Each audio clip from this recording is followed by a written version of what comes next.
My name is Olivia. I'm 40 years old. I've been married to my husband, Michael, who is the same age as me and was my colleague at work for 10 years now. I'm currently in a different branch from my husband, but we used to be in the same department. He is a man of strong responsibility, admired by his subordinates. He has a bit of a show-off side and doesn't seem to want to show his weaknesses to others. He was a very masculine man, full of confidence and ambition. His work performance is well regarded by his superiors, and he is expected to be promoted without any problems. On the other hand, I'm quite the low-key type who doesn't stand out much. Given our opposite personalities, I was honestly surprised when he made a passionate approach to me. After dating for 2 years, he proposed to me with a large bouquet of roses. I had never been loved so much by a man before, so I immediately agreed. I was very excited about the wonderful days that lay ahead of me. However, what awaited me was living with my in-laws. I was going to decline because there was no prior discussion, but my husband was firm about living together. My parents are decent people, so it's going to be okay. He passionately explained how much my in-laws were looking forward to living with me, so I couldn't refuse in the end. And so, for the past 10 years, I have been living with my in-laws at my husband's home. Life there was something I could never have imagined when I first got married. Olivia, you forgot to clean the front door again, didn't you? Just as I finished making breakfast for everyone, my mother-in-law's nagging begins. It's a daily ritual. I'm sorry. Don't just apologize with words. Get it done right now if you understand. Even though I have to go to work, I'm treated like a servant from the morning. Ever since I started living with my in-laws, I've been forced to wake up at 5 a.m. every morning to make breakfast and clean. I wish she would do it herself since she's at home. Despite being a housewife and having time at home, my mother-in-law does not do any housework. I rush through my morning chores, go to work, and as soon as I get home, I start making dinner. By the time I go to bed, I'm so exhausted that I fall asleep instantly. This has been going on forever, and I often feel unwell due to exhaustion. I'm sure the cause is stress. I don't want the neighbors to think I'm slacking off, so make sure you clean properly. My mother-in-law is relaxing in the living room, eating the breakfast I made. You're gonna be late for work if you don't finish soon. Despite seeing all this, my husband has never stood up for me. My father-in-law also pretends not to see it, hiding behind his newspaper. Ever since I started living with my husband's family, I have been subjected to terrible mistreatment. Because of the stress, I've lost a lot of weight and look unhealthy. You're too skinny and unattractive. That's why you can't give birth to a child. I suddenly lost a lot of weight and my period stopped, making it impossible for me to have a child. Despite all of this being caused by my mother-in-law, I continue to be blamed for it. Before I got married, I was quite health conscious and paid good attention to my appearance. Now, there's hardly any trace of that left. I'm constantly depressed due to the stress from the continuous harassment from my mother-in-law and the shock of seeing my changed appearance in the mirror. I've become totally subservient to my mother-in-law. I've become so apathetic that I don't even feel like leaving this house anymore. Then, I received some devastating news. My father had suddenly passed away due to an accident.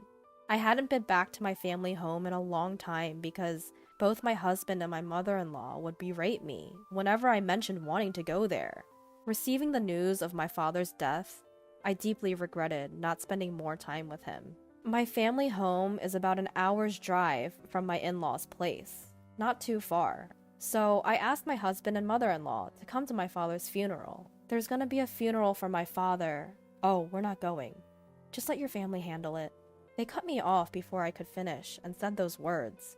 I never thought they could be so heartless. With shoulders trembling with anger and grief, all I could reply was, "Understood." Many people gathered at my father's funeral. My father was self-employed and had a lot of connections. Everyone at the funeral was shedding tears, which showed how much he was loved.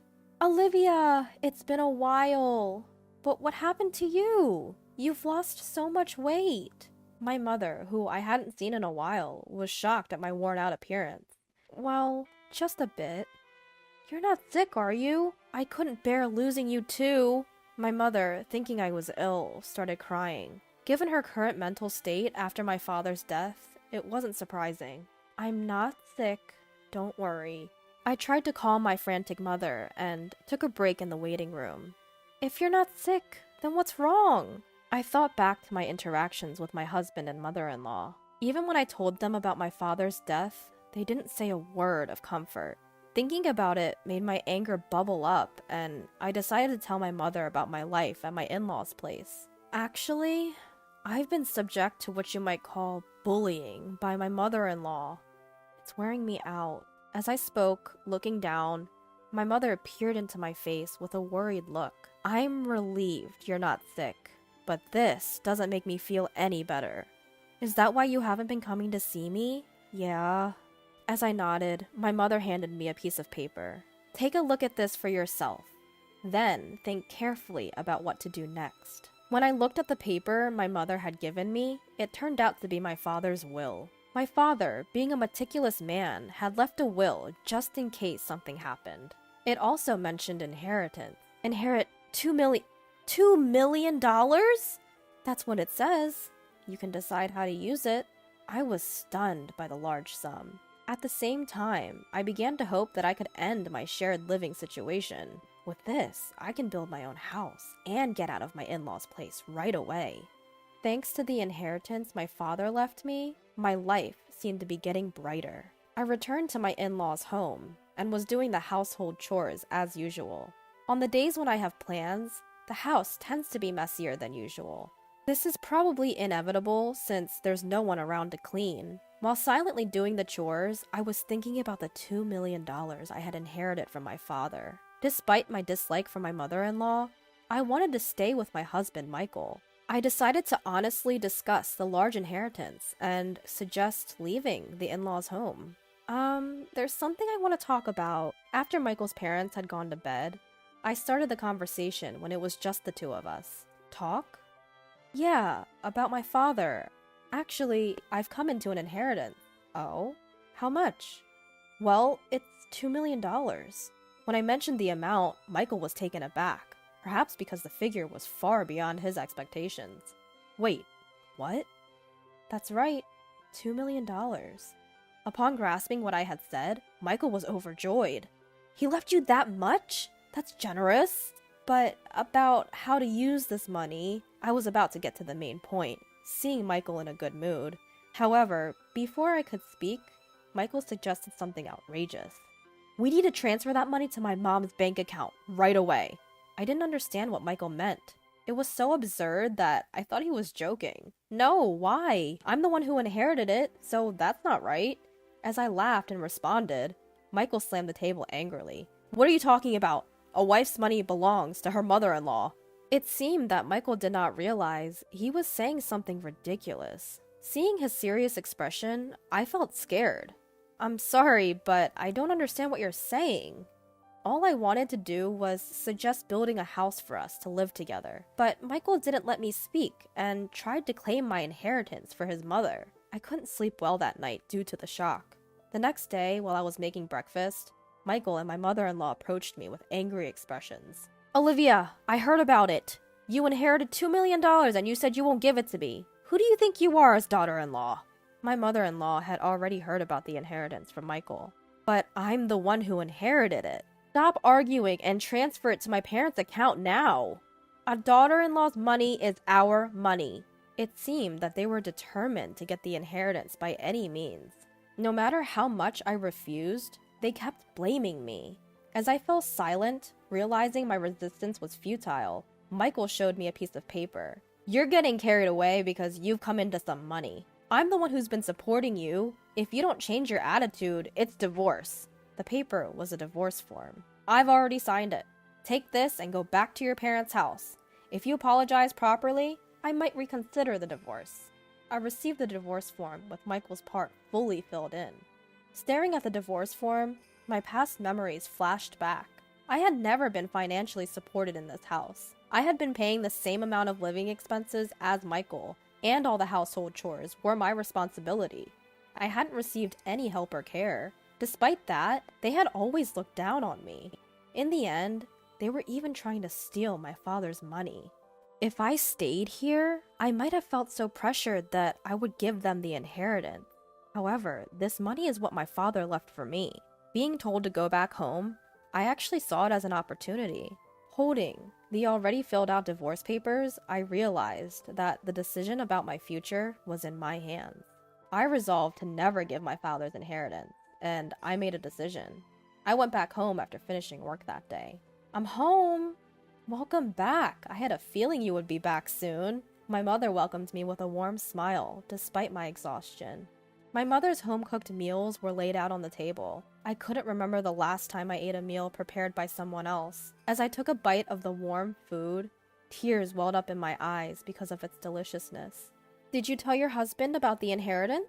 Yes, and it caused a fuss. I told my mother everything that my husband and my mother-in-law had said to me.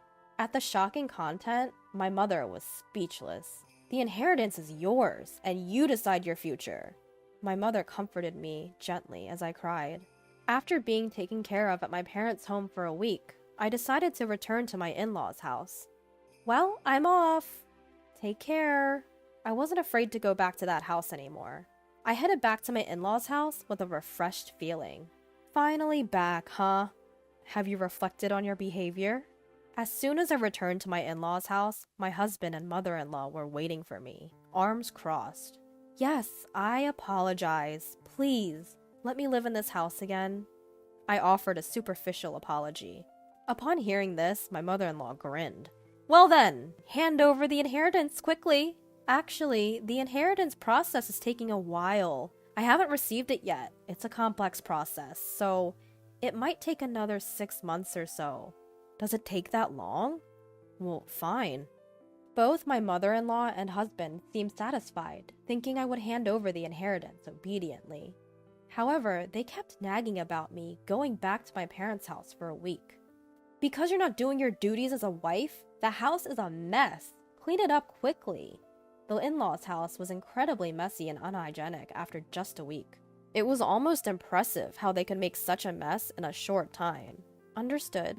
The old me would have been deeply upset to see such a state. But now, I didn't care. No matter how much my mother-in-law bullied me or how hard the housework was, it didn't bother me at all. I did the housework as my mother-in-law ordered. It was my mother-in-law's birthday. I'll be going then. Make sure you keep the house clean. My mother-in-law always went on a trip for her birthday. Of course, I wasn't invited. By the way, have you received the inheritance yet? It's supposed to come in today. That's convenient. That $2 million is a present for Mom. Make sure to transfer it to Mom's account before we return. It's just too convenient that my mother-in-law's birthday coincides with the inheritance. My husband was unable to see through my lie. Without answering, I sent off the three of them with a smile, saying, "Take care." As soon as they were out of sight, I started executing my plan. I had been waiting for this day for a long time. They'll be quite surprised when they return from their trip, but that's no longer any of my concern. I quickly packed my things and left my husband's family home. Wow, this is amazing! I was moving my belongings into my new home. Actually, I had built a house with my father's inheritance. I'm so happy to be able to live in such a beautiful house. And I decided to live with my mother from my hometown. I'm truly happy that I don't have to worry about those people anymore. I sank into the plush sofa, feeling content. Today is a celebration of my new home with my mother. We invited a chef to our home and spent a luxurious day.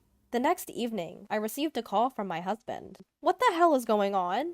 He probably didn't understand the situation, as all my belongings were gone when he returned home. I won't be coming back there. Goodbye. I tried to hang up without wanting to talk to my husband, but my mother-in-law was yelling on the other side of the phone. What are you doing? Where are you now? I cannot tell you that. You told me to clean the house, so I tidied up my belongings. That's not a funny joke. Plus, you didn't transfer the inheritance. How many times do I have to tell you that the daughter-in-law's money is mine? Huh? I'm single, you know. When I answered that, my yelling mother-in-law suddenly became silent. Single? Well, I'm a divorcee. I was handed a divorce paper, so I submitted it. I'm a stranger to you now. Goodbye. I hung up the phone after saying that. I couldn't stop laughing, imagining my mother-in-law's stunned face on the other side of the phone. I feel very relieved to be unrelated to that family now. After that, I received numerous calls from my ex-husband.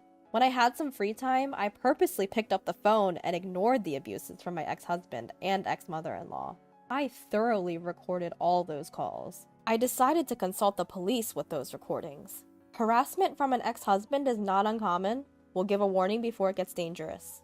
Thankfully, the police responded immediately and went to warn my ex-husband's family. For my ex-family-in-law who care about their public image, just having the police come would be enough damage. In addition, a subordinate of my ex-husband who lived in the neighborhood saw the police coming. My ex-husband was a prominent figure in the company, so the rumors spread quickly.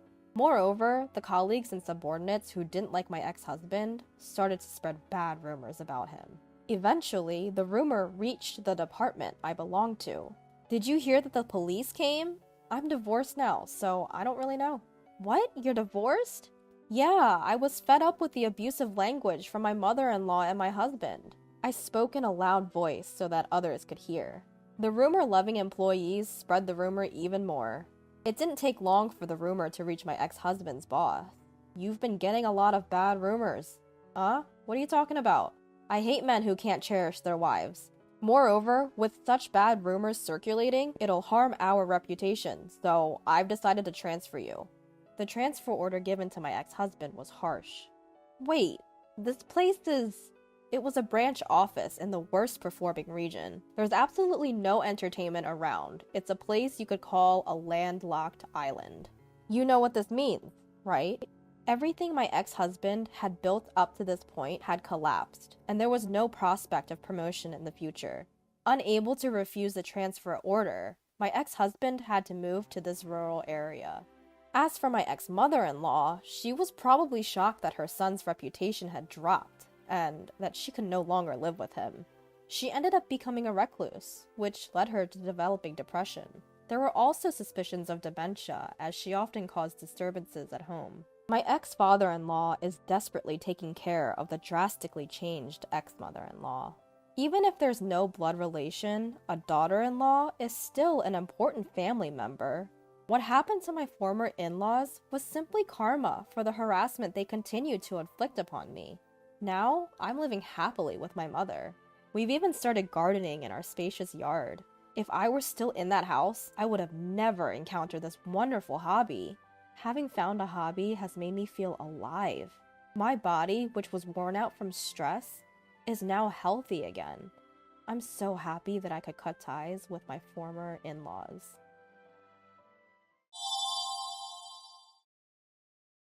I'm sorry, I heard my husband was brought in. As I ran into the treatment room, the eyes of the doctors, nurses, and my husband were all on me. I wondered at the momentary silence, but when my eyes met my husband's, I was assured that he was safe and that his life was not in danger for the time being. But the next moment was outrageous. My name is Tanya. I'm a 30-year-old nurse. My husband, Steve, is 2 years older than me and a government employee. Unlike my previous boyfriends, I was attracted to him because of his seriousness. I don't know if it's because of my profession as a nurse or my nature, but I don't have a hard time serving others, and I am happy when people depend on me. Hence, helping out my boyfriend, lending him money, and such things were a daily occurrence. Even though I knew in my head that I shouldn't do it, I would do it when I was asked to. Many of my fellow nurses are like that, and relationships are always a topic of our conversations. But then, a turning point came for me. I met my husband at a blind date with fellow nurses. He seemed quiet and serious. He was the type of guy I had never been around before, and I was attracted to him from the start. Other girls said he looked too serious or plain, and there were no rivals. We exchanged contact information after a strong push from me. I was also the one who asked him to go out with me. The relationship lasted 3 years. It's been a smooth relationship, with no conflict or betrayals. Many relationships break up after a few months, and it would have been better if the relationship had lasted a year, but with Steve, it had lasted 3 years. I said to him, "Well, things are going to continue to go well. Shall we get married?" He proposed to me, and we got married. My husband had little dating experience, and his hobbies were reading and playing games at home. He was someone who rarely went out, but he was a bookworm and never ran out of topics to talk about. He's not a fan of the outdoors, but he seems to have a lot of gaming buddies, and we often play games while talking online. He says that since he started dating me, he has had more opportunities to go out. He was interested in it just because he didn't have anyone to go to, and he enjoys it wherever we go. My in-laws are a bit far away, about a 2-hour drive. I have the impression that my in-laws are gentle people. But Steve is the youngest of 3 siblings, and his in-laws are quite elderly, so we don't get to see them often. After meeting them at the wedding and the wedding ceremony, we only went to greet them once, at New Year's. We exchanged mid-year and year-end gifts, and I do call them, but I work nights, so our hours don't match, and I don't get a chance to talk to them very often. My husband and I go out somewhere when our days off coincide, and we do our share of the household chores. I thought we were doing well. However, it was about 3 months ago that I sensed something was wrong with my husband. When I came home after work, he was asleep on the sofa. A beer can was lying on the table. "You'll catch a cold," I said to him. He looked at me sleepily, rubbing his eyes. "Isn't it unusual for you to be sleeping here and drinking beer?" I asked. "I was at an online drinking party with my gaming buddies.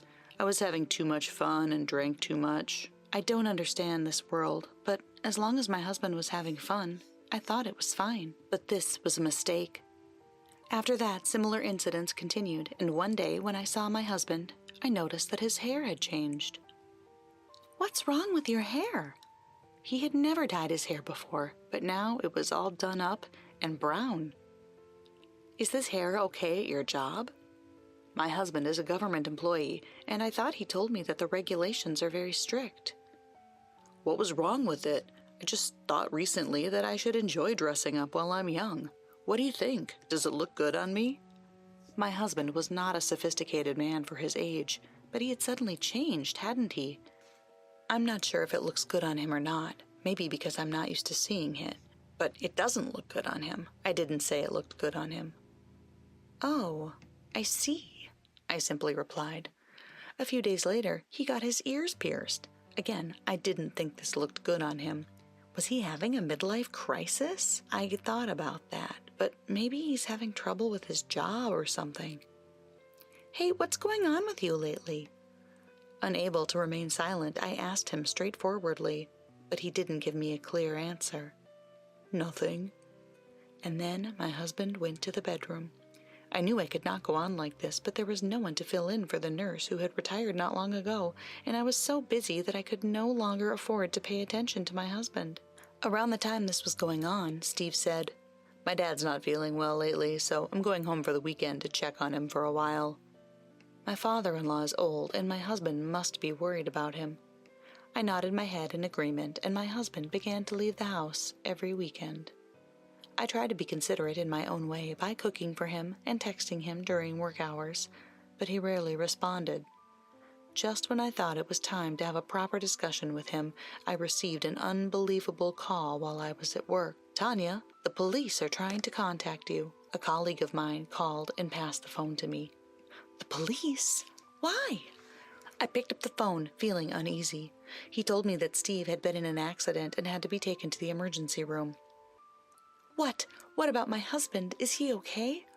I was so upset that I questioned the police officer on the phone. He told me that he had heard it was not life-threatening and that he had been taken to our hospital where I worked. I rushed to the emergency ward. I asked the ward nurse where to find him and hurried to the treatment room. When I opened the door, I was met with the stares of the people there.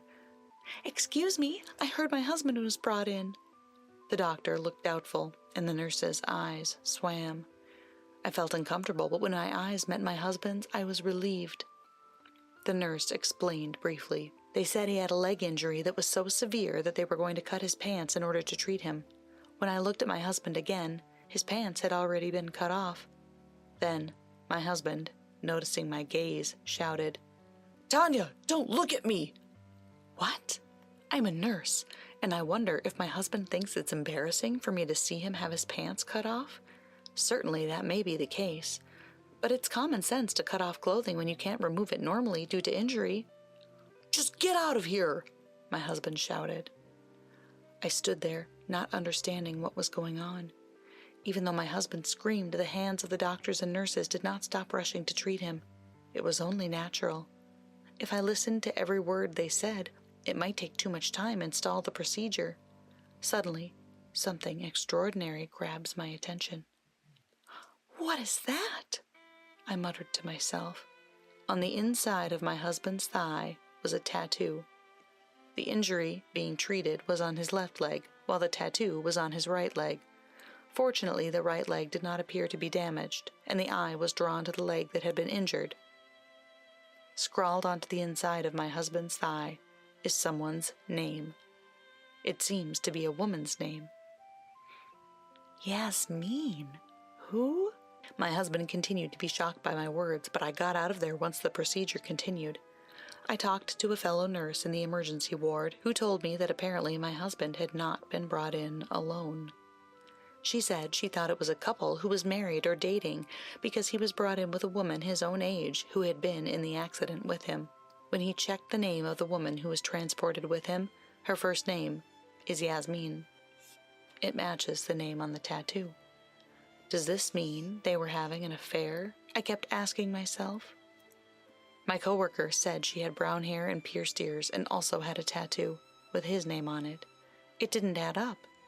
I asked the nurse who treated the woman, and she told me that my husband's name was also tattooed on her inner thigh. I think it's safe to say they are having an affair. But what kind of a nerve does a woman have to have the name of her cheating partner tattooed on her body? I can only think that she must be unstable. As I was thinking this, I remembered the call from the police. The police first called my mother and father-in-law's house, but my in-laws cannot drive, so they asked where I worked and called me. This means that my in-laws must be worried. So I called their house, and my father-in-law answered, "Is Steve gonna be all right?" He was worried, so I told him that Steve had been in an accident and had been taken to the hospital, but was not in life-threatening condition. My father-in-law's voice told me he was clearly relieved. So I asked him, "By the way, Dad, have you been feeling better?" My father-in-law said he had no idea what I was talking about.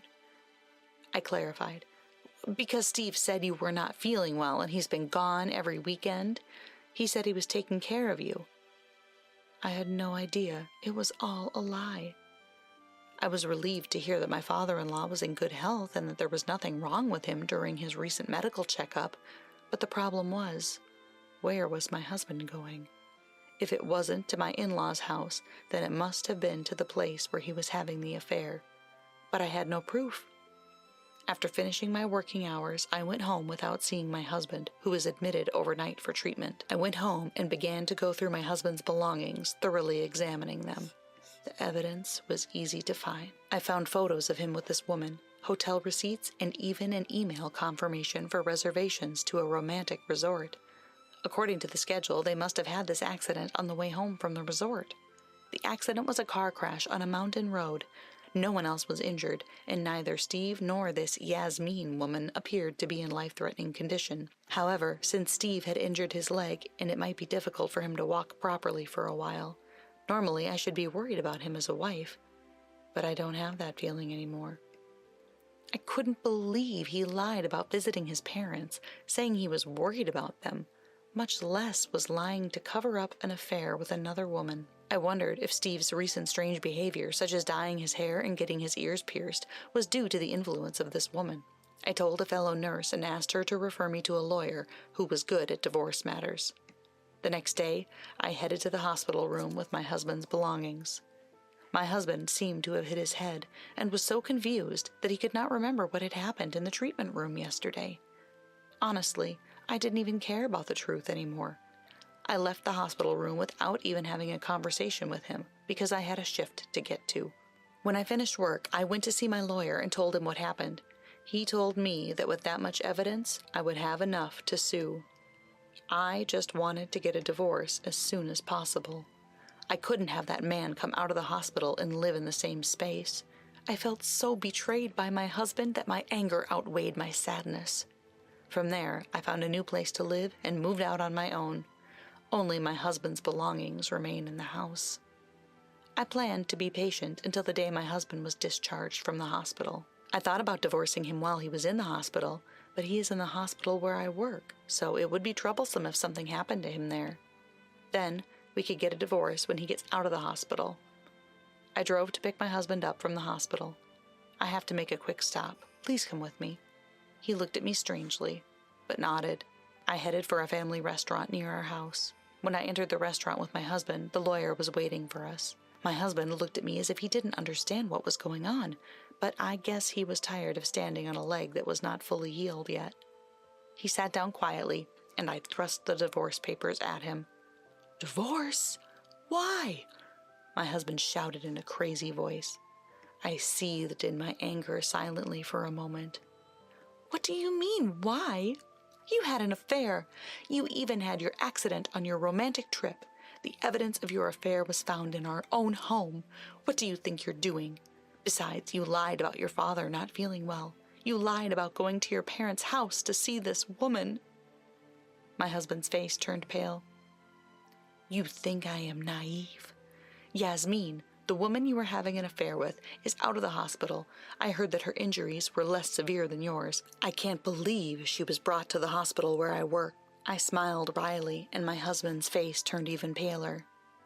"You will pay for the anguish you've caused me." I handed him the divorce papers and a pen. My husband did not take the pen. "Is it only your leg that's injured, or have you lost the use of your hand as well?" I sarcastically said to him, and he finally picked up the pen. But he wouldn't sign. He only stared at the paper. "Why don't you sign it? Are you scared at the idea of starting over? You think this was just some game?" My husband froze, as if I had hit the nail on the head. I gave him a cold stare. "You're kidding, right? I can't be with my husband with the cheater's name tattooed right on his body." He looked at me in surprise. What? What are you talking about?" He may have been trying to deceive me, but I was unmoved. "You really don't remember? I was there when you were rushed to the emergency room. You were yelling at me not to look." Then my husband's face changed color. "Sound familiar? I saw the tattoo on the inside of your thigh, too. But what kind of a man tattoos his mistress's name on his body? Even if we didn't get divorced, do you think you can hide it from me?" My husband was slack-jawed. "No, it's not. That's not it," he said. I could only sigh at the sight of my husband. Dyed hair, pierced ears, and tattoos, and with the name of the person you cheated on your wife with? At least do it after you get divorced. While Steve was in the hospital, I actually met Yasmin face to face. I didn't go out of my way to see her or anything. We just bumped into one another. She was lost in the hospital, looking for the gift shop, and she asked me for directions. "The gift shop is just around the corner. Oh, and you're Yasmin, right?" "My husband is Steve," I said, as she checked my nameplate, turned pale, and left at a speed that was hard to believe for an injured person. "Please don't run in the hospital," I called after her. I think she was more embarrassed than I was. She probably heard from Steve that I worked here, but she probably never thought she would run into me at such a big hospital. Quite the stroke of luck. Seeing how my husband said he would rather start over with me than with someone he was supposedly loved enough to get a tattoo, I asked my Steve if he had been dumped by Yasmin. Steve didn't think I would ever find out, and apparently would rather suffer and stay married to me rather than have me file for alimony. I can't believe he thought he wouldn't get caught with her name tattooed on his body, and breaking up with him wouldn't erase the fact that he cheated on her, though. Nurses have a high rate of attracting the wrong kind of men. I'd been the same way, but when I married Steve, I thought he was a serious man and that he wouldn't betray me. And then he was stupid enough to get a tattoo of the person he cheated on me with, which is the worst thing ever. I'm so blind. I'll leave the rest to the attorneys, and I hope I never see him again." The lawyer looked at me and nodded. "I've moved out, so you'll have to get a cab or whatever to get home on your own. Bye." My husband looked at me with a pitiful face, his mouth agape. He would probably be crippled until his leg wound healed, but he deserved it. After that, I was divorced without incident. I also got alimony. Thanks to that, Steve was left broke and bankrupt. To his surprise, he found out that Yasmin was married to a colleague from his office, and they had actually found out by chance that he and her husband were online game buddies. Of course, Yasmin's husband filed a claim for alimony against her as well. I heard that Steve had to quit his job, and the rumors just keep on spreading. But I got the alimony paid, and I don't care if Steve quits his job or not. After the divorce was finalized, my former in-laws contacted me, but they were furious when I politely explained the situation. They apologized to me and said they would never let Steve hurt me again. This time, the word spread among my fellow nurses, but they all laughed it off, and I am still laughing my way through it. Now, I live alone, and I'm free to do whatever I want.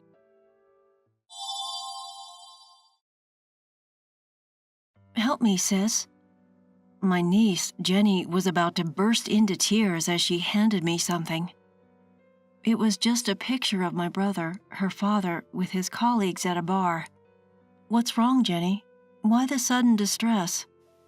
What are you two doing over there? As I was about to ask, my stern-faced sister-in-law interrupted us. I've been looking for you, Jenny. Come with me, she said, swiftly whisking Jenny away. Left alone, I casually flipped over the picture. To my surprise, on the back was a message from my brother. If anything happens to me, please protect my daughter. My name is Alice. I'm a 32-year-old working in the office of the construction company my family runs. My brother, 10 years my senior, was always hardworking and bore the weight of expectations as the heir to our family business. Everyone, including me, assumed he would take over the company. However, since he finished high school, disagreements with our father over management policies began to increase.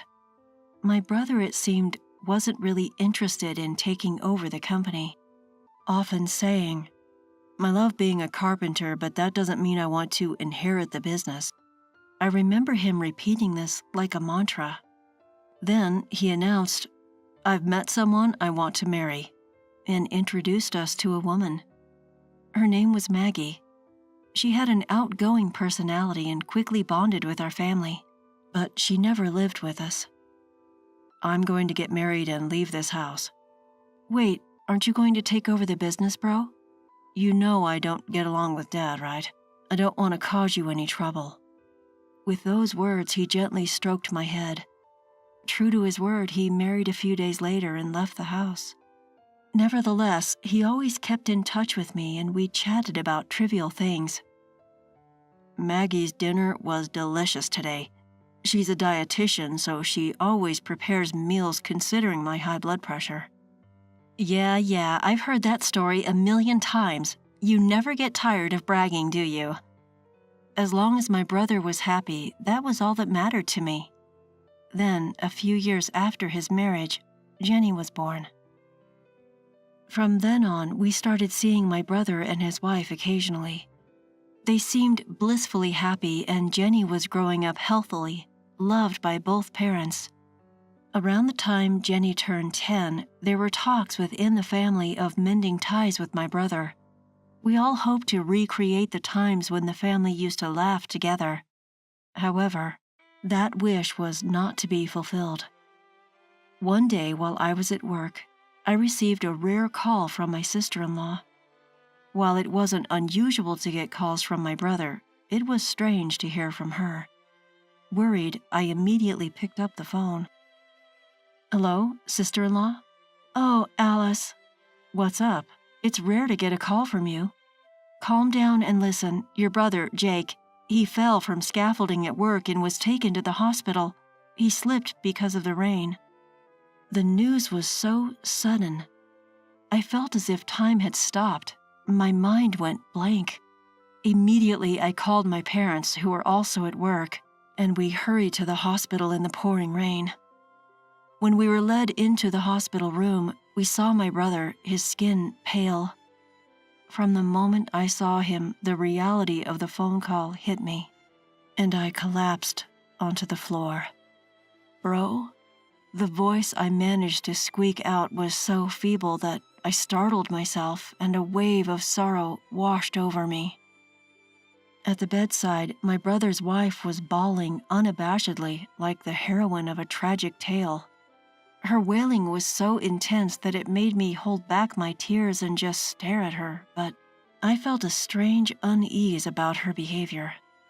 Then Jenny, standing next to her, was looking down, her face pale, not shedding a tear but trembling as if she were terrified of something. "Jenny, are you okay?"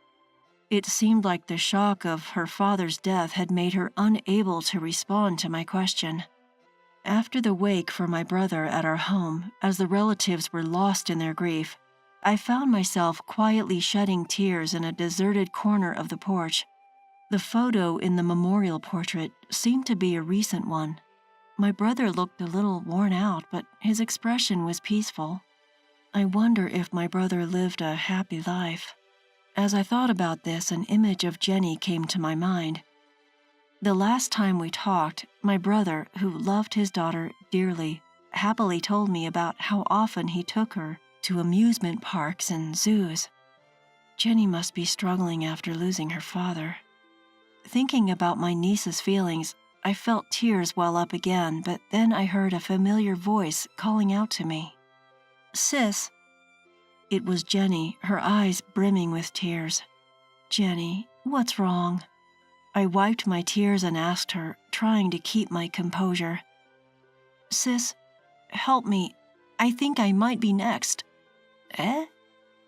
As I was about to ask her to repeat what she had said, she handed me something while biting her lip. "Dad said if anything happens, I want you to give this to Alice." My brother said that? It was a brown envelope. It seemed a little worn, probably because she had been holding on to it for a while. "It's actually—" Just then, I heard a cold voice behind me saying, "What are you doing?" I was startled and turned around to see my brother's wife, Maggie, with a stern look on her face. "I've been looking for you." "Mama!" Maggie grabbed Jenny's arm and, before I could stop her, quickly whisked her away. Maggie had always been very friendly and kind, but she was behaving very differently now. It's natural given her husband just passed away, but Jenny's behavior was also a bit strange. Left behind, when I looked at what was inside the envelope, it was an ordinary photograph. It looked like it could have been taken at a social gathering. In it, my brother was smiling alongside several of his work colleagues. I decided to flip the photo over. On the back it read, "If anything happens to me, I want you to protect my daughter," in my brother's slightly angular handwriting. I was taken aback, speechless and just staring in surprise. I think Jenny was asking for help. This photo might be related. I decided to call a friend who was a police officer and arranged to meet him the next day. Normally, the funeral would have been conducted the day after the wake, but the crematorium was not available due to a certain day of the week, so we had a day off. This extra day allowed me to uncover the truth behind my brother's death. The next morning, when I arrived at our meeting place, he was already there waiting for me.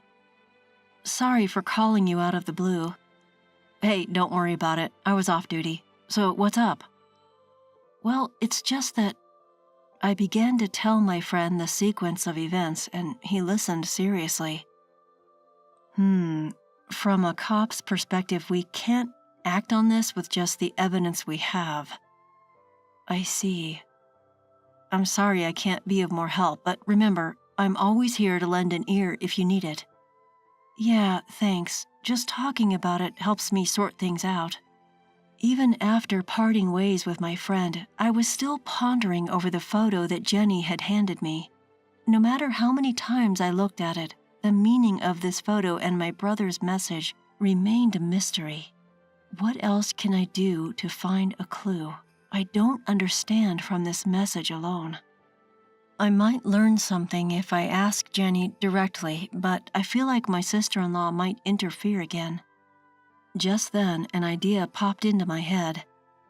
Maybe I can find something if I look at my brother's belongings.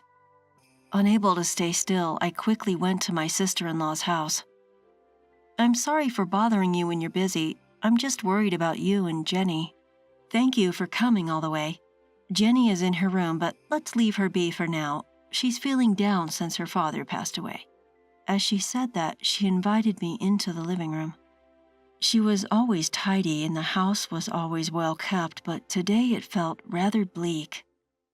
Oh, there's nothing of my brothers here, and the family photo that was here the last time I visited. There was nothing to suggest that my brother had been here. Desperate to find anything left behind by my brother, I scanned the room. Maggie brought me some tea and homemade pickles. What caught my eye was a light purple bracelet like a rosary on Maggie's wrist. It didn't seem to match her or my brother's taste, and I felt a sense of discomfort as I thanked her for the tea and tasted the pickles. "Wow, it's so salty. These pickles are really salty, aren't they?" I quickly gulped down my tea to wash down the extreme saltiness of the pickles, but Maggie just tilted her head, saying, "Really? I don't think so." Maggie, a dietitian, made delicious meals that my brother looked forward to so much that he would rush home from work. It was clearly strange for something she made. Could it be that she was feeding my hypertensive brother this salty food? Since I arrived at Maggie's house, I've been feeling an indescribable discomfort. I began to worry about Jenny. "I'd like to talk to Jenny. She's in her room, right?" Just as I stood up and was about to head towards Jenny's room, "No, I won't let you see her." "What? Why?" "I'm sorry, but you should leave. I'm busy preparing for the funeral." Maggie grabbed my wrist, pushed me out into the hallway, and threw me out of the house. Despite visiting the house, I was unable to find any clues. As I looked up at the sky, wondering what to do, Jenny poked her head out of a second-floor window. She put her index finger to her lips in a quiet gesture and threw something at me. It was a small key, wrapped in a cute memo paper. "The key to the shed. Hide it under the potted plant after you use it," the note read. When I silently showed a thumbs up to Jenny, she silently nodded and gently closed the window. I went to the backyard to avoid my sister-in-law and used the key I received to open the shed. Inside, it was packed with my brother's belongings. Among them, I found a diary. Jake was a diligent person and had been recording his daily events in a diary since he lived at home. There was something unbelievable written in there.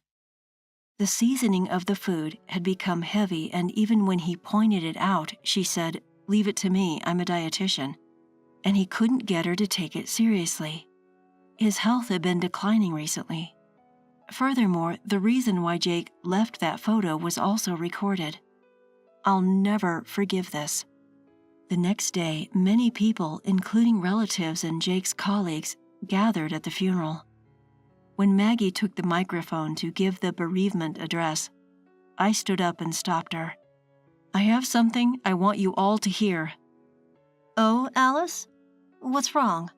Ignoring Maggie, who was surprised by my sudden action, I stepped out in front of the family. Jake's death wasn't an accident. The hall was in an uproar at my words, and Maggie had a very stern look on her face. "What are you talking about? My husband slipped off the scaffold at work and fell." I showed everyone Jake's diary. "Everything is written here. My sister-in-law, who is usually good at cooking, started making heavily seasoned dishes, and Jake's health started to deteriorate. It's strange, isn't it, Maggie, to not only serve salty pickles and soup to Jake, who has high blood pressure every day, but also to insist that he eat everything without leaving any? I don't know anything about that. I was careful with his meals every day." Ignoring Maggie, who seemed to be playing innocent, I pulled out another piece of evidence. "This is a photo that Jake left for me. At first, I didn't know what it meant, but when I visited your house yesterday, I understood. The person in this photo is wearing a bracelet that matches the light purple bead bracelet you are wearing." As I pointed to a certain person, Everyone's gaze was instantly drawn there. Mr. Johnson, you and Maggie were having an affair, weren't you? Even though you were a colleague whom Jake trusted the most, why did you do such a thing? As the hall began to stir, Maggie glared at me with a stern expression, and the man looked pale and nervous. Mr. Johnson was a familiar face to me as well. He had been a good friend of Jake's since Jake graduated from high school and started working, and he had visited our house many times. His wrist, wiping the sweat from his forehead, revealed the same bracelet as Maggie's. I'm sure Jake was struggling a lot, knowing that the colleague he trusted was his wife's affair partner, and that he might even be targeted for his life. That's why he couldn't tell me directly, and leaving this photo was all he could do. As I spoke to Mr. Johnson, choking back tears, he broke down crying and held his head. What? A diary and a bracelet can't be evidence of an affair or killing my husband. Maggie started to get defensive. But I was prepared for that, so I continued with the diary. There's more evidence. Jake checked your phone, Maggie, and saw your emails with him. It seems it was written, "Jake is in the way for us to be together. Let's get rid of him somehow." That's a lie. Is it a lie? We can easily find out by investigating, right? At first, it seems you thought of taking advantage of my brother's high blood pressure to kill him through his meals, but that would take too long. So, driven by your desire to get married as soon as possible, you approached Mr. Johnson to eliminate my brother in a workplace accident, didn't you? You planned to push him from a high place on a rainy day, and if anyone asked, you'd just say he slipped. I never said that. He's the one who suggested it. Maggie began to point at Mr. Johnson, trying to shift the blame onto him. The man shook his head frantically, denying it. Mr. Johnson, it was raining on the day my brother died, wasn't it? Mr. Johnson gave a small nod. Normally, work would be stopped on a rainy day, so why wasn't it? It was just a drizzle and we had a deadline, so he suggested we should continue with the work, so I thought it was an opportunity. My brother thought of you as his best friend and trusted you until the end, you know? The moment someone gulped, he bowed deeply towards Jenny, Jake's only daughter. I was led astray by her and I did something terrible. I'm truly sorry. As Mr. Johnson continued to apologize while crying, Jenny looked at him with sad eyes. Maggie was still shouting, I don't know anything about it. I'm not guilty. Even at this point, you'll submit the incriminating emails to the police, right? When Mr. Johnson offered his phone, it seemed she finally gave up. Then, a police officer friend who had come to my brother's funeral arrested the two of them and took them away. It was a relief to see them finally apprehended. After that, Maggie and Mr. Johnson received long prison sentences. Thanks to the lawyer I hired, Jenny was able to receive $100,000 from a system called Victims' Compensation Program, which is designed to help the bereaved families of victims recover a peaceful life as soon as possible. Jenny was in shock from the incident and lost her spirits for a while, but I adopted her as my child and she has started to show more smiles. I decided to pour a lot of love into this child, in place of my brother.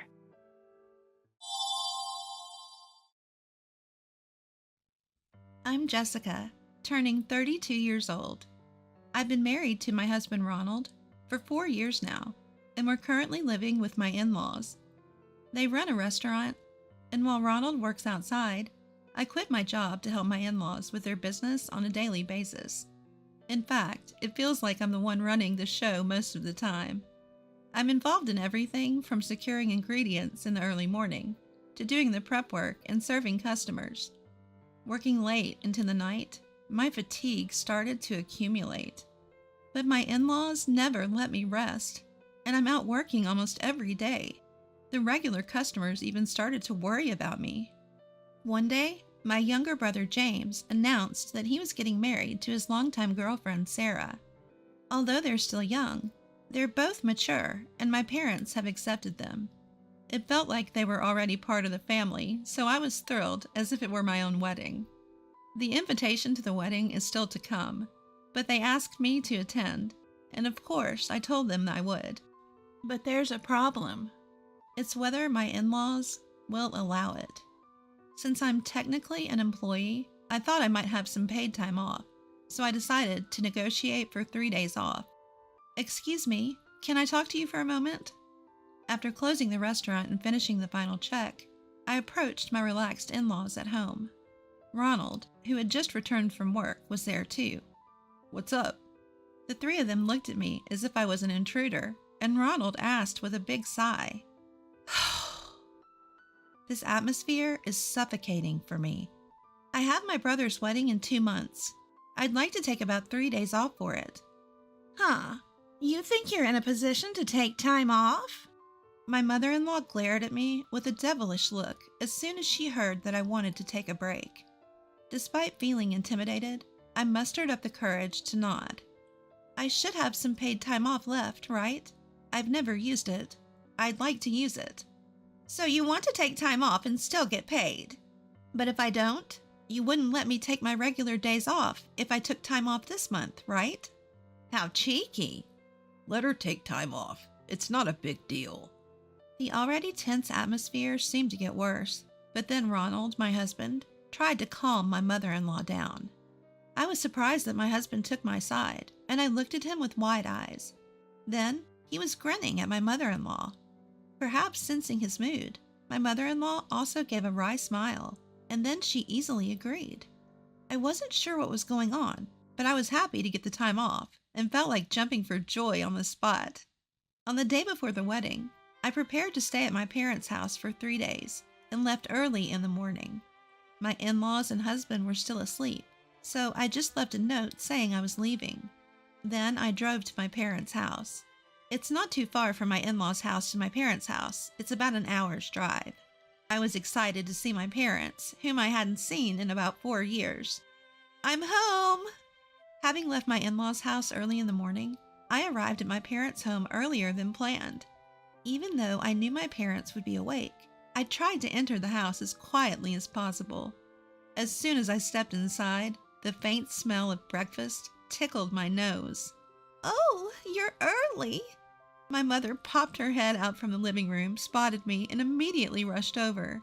"Yeah, I left there early." I left my suitcase by the entrance, took off my shoes, and stepped further into the house. My mother, clearly delighted, took my hand and led me to the living room. Seeing her face filled me with a warm feeling of truly being home. Upon entering the living room, I found my father already awake, and my younger brother James, sitting at the dining table. As soon as they confirmed my return, both of their faces lit up with joy. After all, it had been 4 years. I was overjoyed to see my family again. After that, the 4 of us gathered around the table and had a long chat. James talked about his girlfriend, what kind of wedding they were planning. Seeing James' love-struck expression while he talked about her made me feel warm inside. I was asked about my in-laws' house, but I felt that it wasn't a happy topic to discuss at such a joyful time, so I deliberately chose not to share anything with my family. The following day, the wedding ceremony took place. James's bride was stunningly beautiful, and the ceremony was so lovely that I was almost moved to tears. After successfully going through the whole day of the wedding ceremony and reception, we returned home. Despite the fun we had, we were quite tired and soon fell asleep. The next day, even though I was supposed to return to my in-laws' house, the joy of meeting my family after such a long time, and the desire to spend more time with my new sister-in-law, made me wish to stay one more day. I knew my in-laws and my husband Ronald wouldn't be okay with this. But it was a time of celebration, and I thought they might let it slide just for one more day. So with the thought of enjoying more family time, I decided to take a chance and call my mother-in-law. To be honest, I was scared. I didn't know what she would say or if she would even agree. I distanced myself from my family to make the call, and for a moment I just stared at the phone, but eventually I dialed her number. After a few rings, I heard my mother-in-law's voice. "Hello? When are you planning on coming back? You better come back soon." The first thing I heard was a clearly irritated voice. Could I stay at my parents' house for just one more day?" Despite feeling uncomfortable with my mother-in-law's words, I timidly asked her. My mother-in-law sighed heavily after hearing my words and went silent for a while. That silence felt unbearably long to me. Just as I was thinking that it was impossible and I should start preparing to return, I heard a snicker from my mother-in-law over the phone. "You really only think about yourself, don't you? You don't have to come back ever again." What? I was speechless at her unexpected words.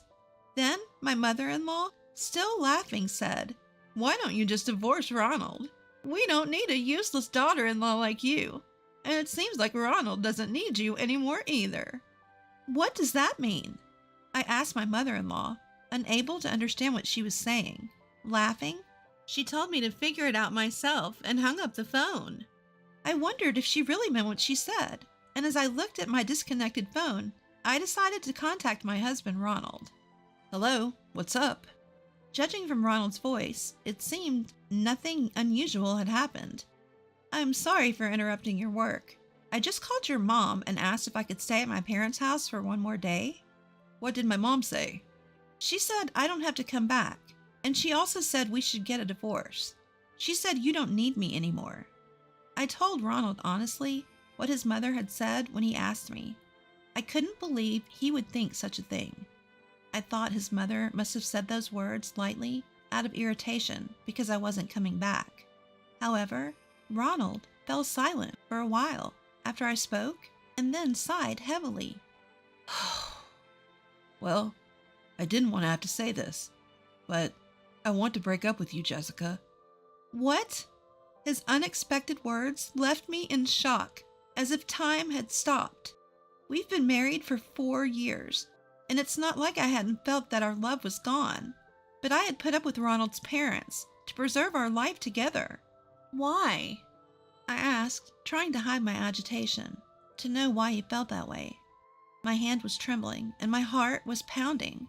Depending on his reasons, it might be possible to fix things. If there was something wrong with me, I could change.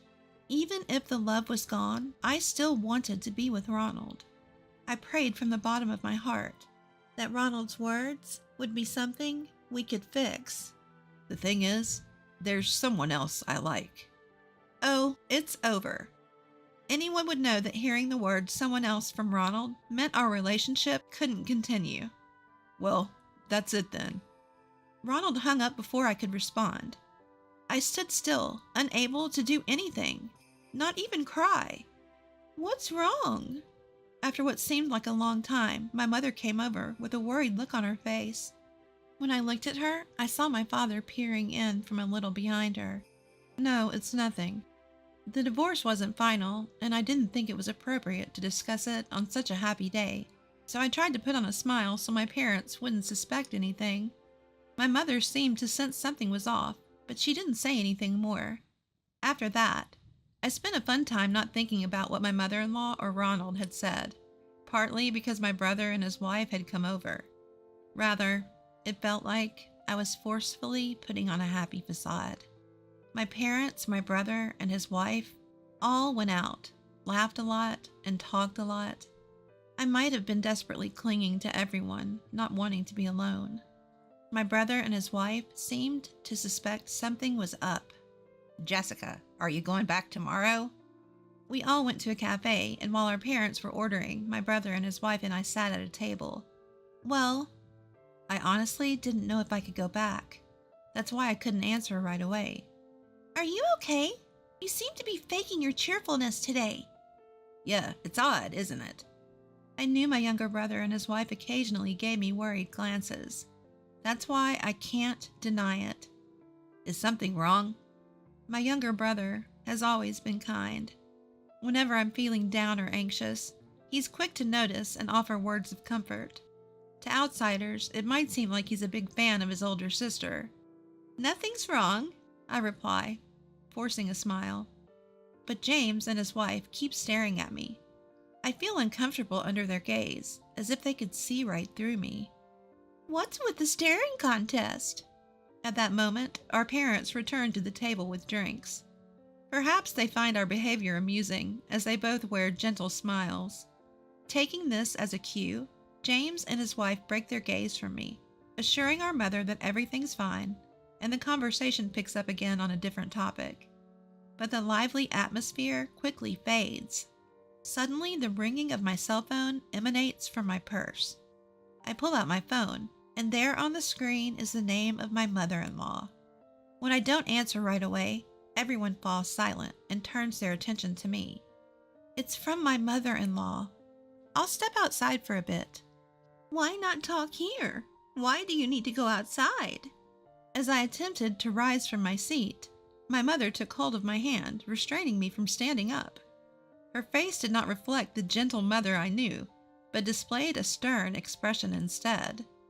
All right. Hello? As soon as I answer the phone, my mother-in-law's laughter rings out. So, Ronald is divorcing you. That's hilarious. Let's talk about this when I get back home tomorrow. Due to our close proximity, my mother-in-law's voice can be heard by my parents. I try to tell her that now is not the time to discuss this, but she doesn't seem to want to stop talking. Good riddance. You've been living your married life blissfully unaware that Ronald was cheating on you. You were never good enough for our family from the start. Oh, I feel so relieved now that you're gone. Ronald said he'll send the divorce papers. So don't bother coming back. We'll send your things later. With that, she hangs up. Cheating? I froze on the spot, phone in hand. I was shocked when I heard he had someone else, but to learn that he was cheating on me? It's devastating. What was the point of all the time I spent trying to please my in-laws and my husband? As I ponder this, I can't stop the tears from flowing. Jessica. My parents and James's couple probably heard everything. My mother-in-law's voice is too loud, so even at the lowest volume, anyone close by can hear her. I can't make any excuses or show a smile, so I just look down. What just happened? My father's quiet, low voice echoes. As I try to hold back my flowing tears, my mother hands me a handkerchief. I accept it and press it to my eyes, the faint scent of my mother's perfume reaching my nose, further stirring my emotions and causing my tears to flow even more. I thought I heard something about cheating. I can tell the atmosphere has instantly frozen over. I don't dare look at their faces, but I can imagine their expressions of shock. The day after my younger brother and his wife got married, his older sister announced her divorce. I'm sure everyone was stunned. As I was thinking about this, I felt a warm hand placed on my head. Slowly lifting my face, I followed the edge to see my mother, her expression teetering on the edge of tears, looking at me. Don't cry. You've done well. You haven't been home for 4 years. After this, she shared everything she knew with me.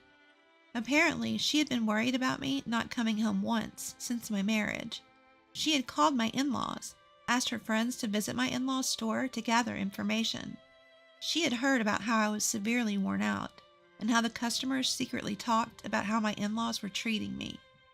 During her calls, she was told harsh things like, "She's not here right now," or "Your daughter's incompetent." When my mother told my father about how I was being treated, he also seemed to have considered bringing me back home once, but they decided to wait until I asked for help. I had no idea my parents knew everything. I was so embarrassed. I couldn't even look at them. What awful treatment! What's that about? My brother's wife, hearing the story from my mother, was quietly angry. Her face flushed red. I thought you looked worn out. But, so that's what it was about, Jessica. You don't need to go back there. Let's get some alimony and split. That's right. No more crying. But just getting the alimony and leaving feels wrong, right? We need to make them understand how much Jessica suffered there. Upon saying this, my sister-in-law showed a defiant smile. When I apologized, saying I didn't need to do anything, and that I was sorry for the situation, my brother told me that I didn't have to apologize, and that he was furious about how I was treated. For some reason, they both left, saying they could handle it. I stood there, dumbfounded by the whirlwind departure of James and his wife. My parents gave me a wry smile and warmly welcomed me to live at home. Several days later, an envelope addressed to me arrived from my in-laws. It contained divorce papers, already signed by my husband. Feeling a sense of sadness, I signed them and submitted them to the city hall the next day. With that, I became officially divorced and single, but an unexpected event occurred the following month. I was looking for a job near my parents' home, but was having difficulty finding one. As I was pondering what to do, my phone rang. The call was from my ex-husband, and when I answered, he seemed very angry. Hey, what the hell have you done? This was the first thing my ex-husband Ronald bellowed when I picked up the call. Before I could figure out what he meant, he shouted again. Since we got divorced, not a single customer has come to my parents' shop. Suppliers are saying they want to end their contracts. It's your fault. My parents are struggling because of you.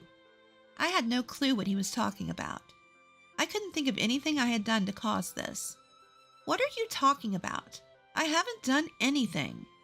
Don't lie. Who else could it be but you?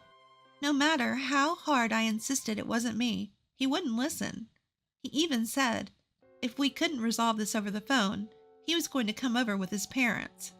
I pleaded with him not to come, but he told me to prepare myself and hung up. I rushed to my mother and explained the situation. She seemed calm and started making a call. I was getting frustrated at her nonchalance, not knowing what to do. It was just my mother and me at home. I couldn't bear the thought of something happening to her. I had to protect her. I went to the kitchen to look for something that could be used as a weapon, but my mother stopped me. "It's all right," she said, and suggested we calmly wait for Ronald and his parents as she started preparing tea. A few hours later, Ronald and his parents arrived at our house. All three of them were quite angry, glaring at me with intensity. Don't mess around. Without a greeting, my ex-husband Ronald tried to lunge at me, but my father-in-law held him back. I apologize for our sudden visit. My father-in-law gave a polite nod to my mother. In response, she smiled warmly and invited them into the living room. I was terrified to let those people into our home, but I felt like I had no choice but to trust my mother. She served tea to everyone, and despite their continued glares, she asked my in-laws and Ronald to wait a little longer. A silence fell over the five of us. What felt like hours were probably only a few minutes. Not knowing what my mother was thinking made me anxious. Just then, the sound of the intercom echoed through the house, and before my mother could answer, the front door opened and someone walked in. When I turned to look, the door swung open with force, and there stood my younger brother and his wife, both with stern expressions. Ronald and my in-laws were taken aback by their sudden appearance, completely clueless about what was going to happen. I was just as confused, not knowing what to expect. Sorry to keep you waiting. My brother, wearing a suit, took a deep breath and sat next to me, followed by his wife.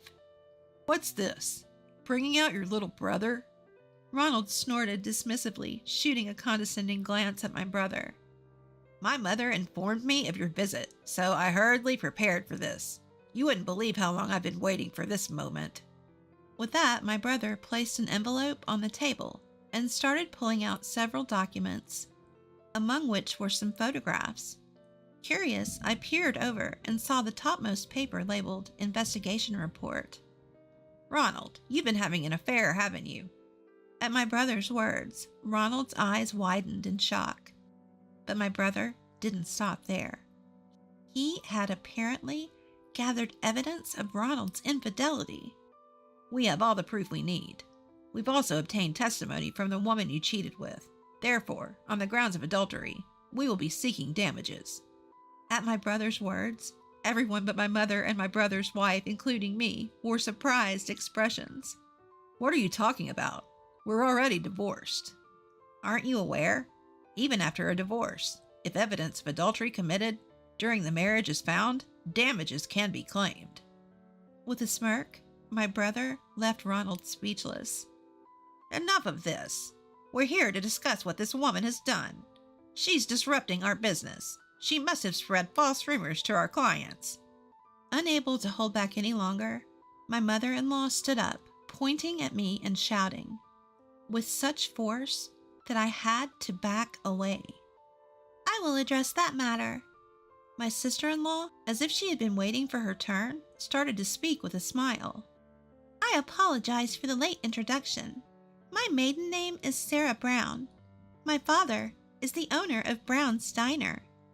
In fact, although Sarah was not the heir because she married my brother, her father was a top business owner of a well-known restaurant chain in the U.S. recognized by many corporations. In other words, she was a CEO's daughter. What did you say? The first to react to Sarah's introduction was my father-in-law. Turning towards me, he blanched and shouted, Why didn't you tell us? Was there a need to tell you? Upon hearing my response, my father-in-law seemed to crumble on the spot. However, my mother-in-law was still in the dark, continuing to glare at me. What's this Brown business? Oh dear, for a business owner not to recognize the name, that's unfortunate. Sarah cast a pitiful glance at my mother-in-law, who was now turning a darker shade of red. What's going on here? Asked to explain, I had no choice but to answer. I owe a lot to Sarah's father. He introduced me to suppliers and taught me how to manage the business. Without him, I wouldn't be able to survive in the restaurant industry. Upon hearing this, my mother-in-law finally seemed to understand and sat down drained of all of her energy. I've done some research. It seems that you, Jessica, were the one managing the business all this time. The good reputation with customers, all thanks to you. Even the suppliers were willing to work with us because of you. Without you, they see no reason to continue. Sarah continued to speak, grinning from ear to ear. According to her, just days after I stopped coming in, our regular customers said there was no point in coming if I wasn't there, and they stopped showing up. The same went for the suppliers. They had been willing to work with us because I was there, but they didn't want to deal with my in-laws' restaurant without me, and so they withdrew. Sarah's father found out about all this, and with Sarah's appeal, decided not to help anymore. In other words, my in-laws' restaurant was abandoned by everyone, customer and industry peers alike. If only you had appreciated Jessica, none of this would have happened. Sarah's face was full of joy as she chuckled to herself. I shuddered at the thought of what happens when you anger Sarah. My in-laws were speechless, but my ex-husband wasn't ready to give up. He continued to shake as he looked over the documents, and then threw them on the floor and turned to me. This is all your fault, he shouted, attempting to strike me, but my brother stepped in. Are you still not done? To my ex-husband, who had clearly lost his mind, my brother had a stern look on his face as he calmly said, I won't forgive you for cheating and treating my sister so poorly. With that, my ex-husband laughed derisively. What can you do? Have you forgotten? I was your brother-in-law, even if only for a short time. With that, my brother took out a business card he had hidden in his breast pocket and showed it to my ex-husband. The card indicated that my brother was a lawyer. He was affiliated with a well-known law firm, usually dealing with criminal cases, but occasionally he would represent people troubled by issues like infidelity. Seeing the card, my ex-husband realized he had lost and quietly sat down. I think we're done here. Please leave. My mother spoke to my exhausted in-laws and ex-husband, standing them up and ushering them out of the house. Then she said to me, Well done. Later, I found out from a friendly local restaurant owner, who had been kind to me during my marriage to my ex-husband, that my in-laws were unable to continue running their restaurant and had to shut down almost immediately. My ex-husband had been exposed for his infidelity at work. His reputation had fallen, and he had been forced to resign in disgrace. They moved away after that, so I don't know the full details, but they said it's likely going to be a tough life from now on.